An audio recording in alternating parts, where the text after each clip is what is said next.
बिस्मिल्लाहिर्रहमानिर्रहीम अस्सलामु अलैकुम रहमतुल्लाहि व बरकातुहू। नाज़रीन, आप देख रहे हैं दुनिया मेरे आगे यूट्यूब चैनल और मैं हूं गुलाम नबी मदनी। इस वीडियो के अंदर अफ़गानिस्तान से मुताल्लिक़ कुछ ताज़ा ख़बरें हैं, ताज़ा अपडेट्स हैं और ताज़ा मालूमात हैं, वो आपके सामने रखेंगे। नाज़रीन, अफ़गानिस्तान के अंदर है अफ़गान तालिबान का पलड़ा भारी है। अफ़गान तालिबान अफ़गानिस्तान के अक्सर और बेशतर इलाकों पर कंट्रोल कर रहे हैं। अफ़गानिस्तान के 400 से ज़ायद अज़ला हैं, जिनमें से 310 के करीब अज़ला तालिबान की गिरफ्त में हैं और तालिबान के कब्ज़े में हैं, जबकि 60 के करीब अज़ला पर महज 60 अज़ला हैं जिन पर काबुल हुकूमत का कब्ज़ा है या उनका कंट्रोल है और जहाँ पर तालिबान का मुहासरा भी है, लड़ाई भी है। तो इस एतबार से तालिबान अफ़गानिस्तान के 90% इलाकों पर कंट्रोल किए हुए हैं, जबकि बाकी के 10% इलाके तालिबान के फ़रीक़ मुखालिफ काबुल हुकूमत के पास हैं, जो किसी भी वक्त काबुल हुकूमत से छीन सकते हैं। अब ये जो अफ़गानिस्तान की सूरत हाल है, इसका इल्ज़ाम जहां अमरीका पर काबुल हुकूमत लगा रही है, पाकिस्तान पर लगा रही है, वहीं ईरान को और दीगर मुल्कों को भी ज़िम्मेदार करार दे रही है। यहाँ तक कि काबुल हुकूमत का इल्ज़ाम है कि तालिबान के साथ पाकिस्तान से मुजाहिदीन आकर शामिल होकर लड़ रहे हैं, फ़ौरन फाइटर आकर लड़ रहे हैं, दाइश के लोग लड़ रहे हैं, अलकायदा के लोग लड़ रहे हैं। तालिबान इन सब इल्ज़ामात की तरदीद करते हैं और कहते हैं कि अफ़गानिस्तान की अवाम हमारे साथ है और अफ़गानिस्तान से ही मुजाहिदीन इस जंग का हिस्सा हैं ताकि उन्हें अमरीका और नेटो से आज़ादी मिले। तो बहरहाल नाज़रीन, आज अशरफ गनी ने एक और तकरीर की है, जो एक तरह से काबुल हुकूमत की जो पार्लियामेंट है और उनके जो सियासी लोग हैं उनका एक बड़ा इजलास हुआ है। उस दौरान अशरफ गनी ने ताज़ा तकरीर की है, जिसमें तालिबान को नई धमकी दी गई है। तालिबान ने इस धमकी का जवाब भी दिया है। अशरफ गनी ने अपनी तकरीर के अंदर कहा है कि 6 माह के अंदर है तो तालिबान तुम्हारा नामो निशान मिटाकर दिखाऊंगा। तुम झूठ बोल रहे हो, तुम अमन के दुश्मन हो और तुम अफ़गानिस्तान के अंदर खून खराबा कर रहे हो, जंग तुमने बढ़ाई है और शहरियों पर तुम हमले कर रहे हो, लिहाजा तालिबान सुन लो, तुम्हारा नामो निशान मिटा कर दिखा दूंगा। अशरफ गनी ने तालिबान को यह धमकी दी है। और साथ साथ नाज़रीन, अशरफ गनी ने इस तकरीर के अंदर अमरीका को भी जिम्मेदार करार दिया है। अशरफ गनी ने अपनी तकरीर के अंदर कहा है कि मौजूदा सूरत हाल का जिम्मेदार अमरीका भी है। हमने अमरीका को बताया था कि इस तरह से हंगामी बुनियादों पर फौजी इनखला ना किया जाए। अभी अफगानिस्तान के अंदर अमरीका अपनी मौजूदगी बरकरार रखे ताकि तालिबान हमला ना करें, ताकि तालिबान का सफाया हो सके। लेकिन बहरहाल अमरीका अफगानिस्तान से चला गया और अमरीका मौजूदा सूरत हाल का मुकम्मल जिम्मेदार है। लिहाजा अब इस सूरत हाल को बेहतर करने के लिए अमरीका हमारी मदद करे, या दूसरे लफ्ज़ों में अमरीका अपनी फ़ौजें दोबारा अफगानिस्तान के अंदर उतारे और बाकी मानदा फ़ौजियों को अफगानिस्तान से ना निकाले। तो ये एक तरह से अशरफ गनी की भीख है जो अमरीका से मांगी गई है। हालांकि पहले ये खुद कह चुका है इंटरव्यू के अंदर कि मैंने अमरीका को भगाया है, मैं तुम्हें बताया करता था कि अमरीका चला जाएगा, तो अमरीका को भगा दिए है। अब अफगानिस्तान की जिम्मेदारी अब हमारे कंधों पर है, लिहाजा अब हम मिलकर अफगानिस्तान को चलाएंगे। अशरफ गनी ने ये इंटरव्यू दिया था और आज भी नाज़रीन काम अमरीका को एक मरतबा फिर बुलाया है, तो ये मुनाफकत खुलकर सामने आई है।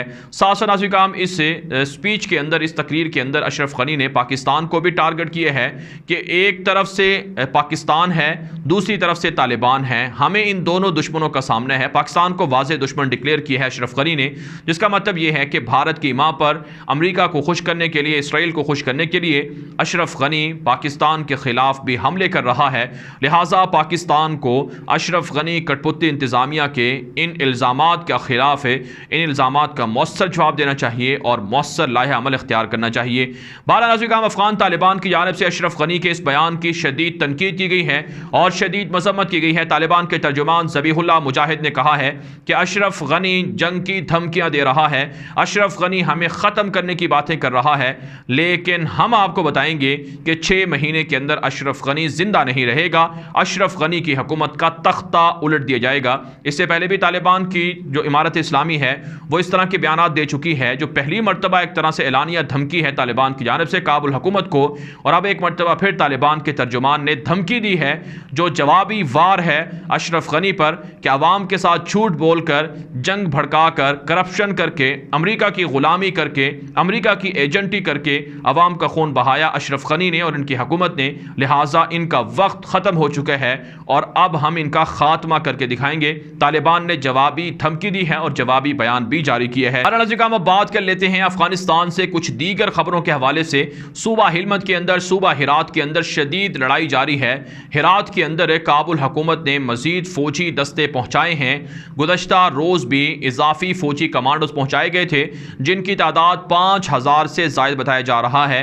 तो जो इससे पहले काबुल के फौजी सरेंडर हुए हैं या मारे गए हैं, उनकी जगह पर नए कमांडोज को, नए फौजियों को पहुंचाया गया है। तालिबान कहते हैं कि जितने चाहे फौजी तुम भेज लो, हिरात के अंदर या हिलमत के अंदर हम उन्हें मार डालेंगे, या वो सरेंडर हो जाएंगे या फिर मारे जाएंगे या फिर वो भाग जाएंगे।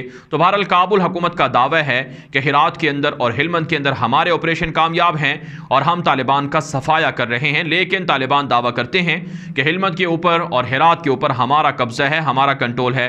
नाज़रीन, अमरीका के जो सफ़ीर हैं अफ़गानिस्तान के अंदर है, जो अमरीका की सफारतखाना है, एम्बेसी है, वहाँ के वो ज़िम्मेदार हैं, उन्होंने इस्माइल खान की मलेशिया को दाद दी है और कहा है कि फ्रंट लाइन पर ये लोग तालिबान का मुकाबला कर रहे हैं, अमरीका इनके साथ खड़ा हुआ है। इस्माइल खान बुनियादी तौर पर हिरात के अंदर मलेशिया का सरबराह है और तालिबान के ख़िलाफ़ हिरात के मरकज़ी शहरों से लड़ाई कर रहा है और यह तालिबान का कैदी भी बना था, वहाँ से कैद से भाग निकला था, भगोड़ा है, तो तालिबान ने इसे मारने की धमकी दे रखी है। तो ये बूढ़ा शख्स तालिबान की दुश्मनी में अमरीका, नेटो की आंखों का तारा बना हुआ है और वो लोग इनकी मदद कर रहे हैं और इनकी पुश पर खड़े हुए हैं। इसके अलावा नाज़रीन, अमरीका ने तालिबान के खिलाफ इल्ज़ामात लगाए हैं कि तालिबान निहत्थे शहरियों को कत्ल कर रहे हैं। तालिबान ने इन हमलों की तरदीद की है और कहा है कि बमबारी हम नहीं, अस्पतालों को हम नहीं और अवामी अमलाक को हम नहीं, बल्कि काबुल हुकूमत और अमरीका मिलकर तबाह कर रहा है।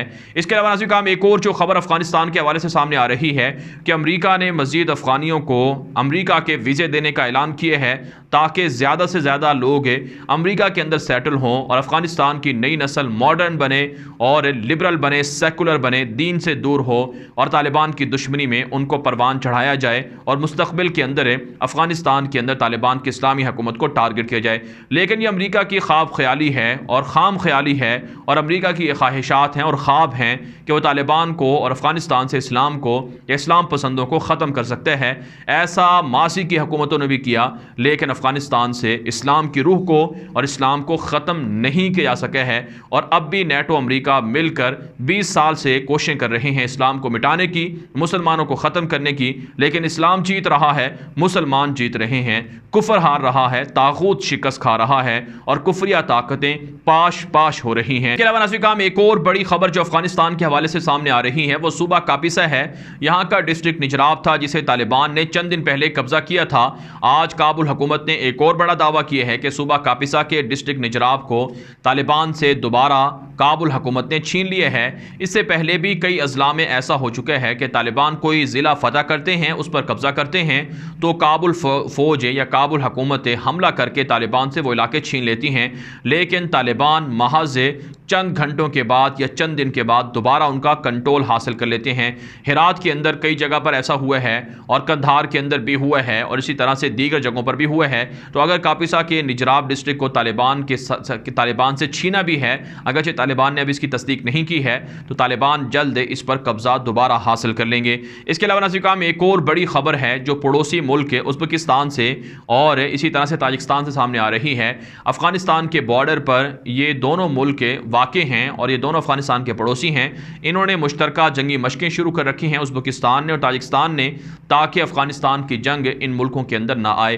ये जो पड़ोसी मुल्क हैं अफ़गानिस्तान के, ये तालिबान की इस्लामी हुकूमत को तस्लीम कर रहे हैं और तालिबान के साथ इनके अच्छे रिलेशन हैं और तालिबान के साथ ताल्लुकात मुस्तहकम हैं। जो रूस है, रूस ने भी अपनी फ़ौजें ताजिकिस्तान के अंदर लाकर खड़ी कर रखी हैं और रूस और चाइना की भी जंगी मशक़ें जारी हैं। अमरीका का, नेटो का प्लान ये है, भारत का भी, कि चाइना और रशिया के ख़िलाफ़ है दाइश के जंगजुओं के ज़रिए से, अस्करियत पसंदों के ज़रिए से हमले करवाए जाएँ, किराए के कातलों के ज़रिए से। तो इस मकसद के लिए तालिबान को बदनाम करने के लिए इस तरह की साजिशें हो सकती हैं। तो इसलिए पड़ोसी मुल्क इस हवाले से इंतहाई हसास हैं, मोहतात हैं और आगाह हैं। पाकिस्तान की फ़ौजें भी जो एडवांस फ़ौजें हैं, मुस्तकिल फ़ौजें हैं, वो भी बॉर्डर पर मौजूद हैं। और इसी तरह से ईरान ने, उज़्बेकिस्तान ने, तुर्कमानिस्तान ने, ताजिकिस्तान ने और चाइना और रशिया ने भी अपनी फ़ौजें बॉर्डर पर हाई अलर्ट कर रखी हैं। तो अफगानिस्तान के हवाले से नाज़रीन काम अब तक की ताज़ा तरीन अपडेट थी जो आपके सामने रखी गई हैं। इस हवाले से जो आपकी राय हो कमेंट के जरिए से ज़रूर पहुँचाएँ। मज़ीद खबरों के लिए आप हमारे ट्विटर अकाउंट दुनिया मेरे आगे ग़ुलाम नबी मदनी को लाज़मी फॉलो कर लें, वहाँ पर भी आपको अपडेट देखने को मिल सकती हैं। अब तक के लिए इतना ही, इजाज़त दीजिए। अल्लाह हाफ़िज़।